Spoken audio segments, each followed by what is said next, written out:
I think being reasonable is very important. Being reasonable is important because if you're not reasonable, you'll destroy yourself. Let me explain. So when I first started trying to get a really good life, I was lacking because I put these unreasonable goals, and I have a timetable. Like I made a video about a timetable. So my timetable was crazy. I was waking up 5 a.m. every it was tough, bro. I could not follow that thing for more than a few days. But recently I started having a more reasonable timetable.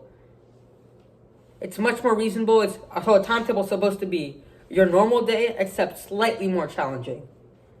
But I made it crazy. So be reasonable. It's great. Also, when you're setting goals initially, when you're first trying to level up, you should have reasonable goals. Goals that you can achieve.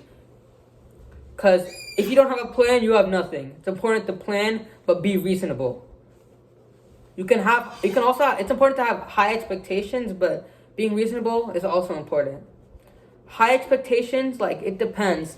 They're tricky because if you're a really advanced human being, right? You're super disciplined, everything. High expectations, it makes logical sense. But if you're still a noob, if you're still a beginner, then you should have reasonable expectations. Okay? So don't be unreasonable. Don't do something really tough. For example, if you're going to the gym, right? Just start off by just going for 15 minutes. Instead of hitting a 2-hour workout. That's tough. That's unreasonable. Thank you. And be reasonable.